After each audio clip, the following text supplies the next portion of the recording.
Hello, and welcome to Politics for Dummies, where we break down political events for those who are too busy or too lazy to do it themselves.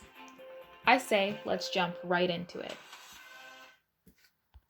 So, on January 6th, one of America's most sacred buildings of democracy got sacked by a group of conspiracy supporters claiming to be saving the world from disproven allegations of mass voter fraud and, more broadly, from socialism. Yes, I'm talking about the Capitol Hill Riot. Now, these people were right wing extremists, and there were a lot of really unconventional characters. My personal favorite was the QAnon shaman that chose to go shirtless and wear bullhorns, so shout out to him if he's listening. Not the kind of people you meet every day, and a lot of Canadians were left thinking, where did these people come from, and how did they manage to pull off one of the most anti democratic raids in American history? Short answer: social media. More specific answer: Twitter, Reddit, and Parler. The problem is, these people had been organizing this insurrection and exchanging extremist ideas out in the open for weeks leading up to the attack. How is it that US national intelligence couldn't bust them in time? And how is it that on the day of the insurrection, it took the National Guard 3 hours to come in and provide some sort of protection?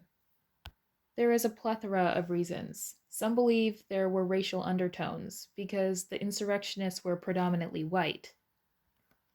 Another major reason is the narrative then President Donald Trump pushed via Twitter that the election was rigged, which would mean that his Democrat opponents were engaged in the biggest fraud conspiracy in US history, just saying. Although these are all significant factors, I want to talk about another factor that was overlooked. I'll start with a little story time. My parents have always been hypercritical of me using the internet.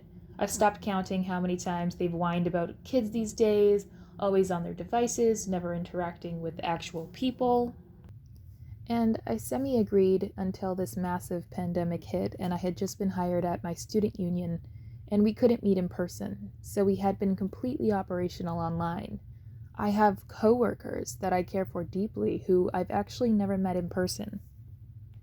Which I guess means my parents were wrong. Online engagement is not invalid. These are real-life consequences and real-life connections. Now back to the insurrection. National intelligence agencies really overlooked the power and legitimacy of interaction over social media. Last semester, I read Beth Coleman's book, Hello Avatar. The book really struck me because in it, Coleman talks about the interconnectedness between our virtual and physical presence. She then argues that this new virtual element of our lives does not take away from the physical one, like my parents would argue. Instead, it adds to it, so the behavior that follows is not antisocial, but, according to Coleman, is hypersocial. I had a hard time agreeing with her, but what happened at Capitol Hill was not a Snapchat filter, Instagram story, Valley Girl daydream. It was real.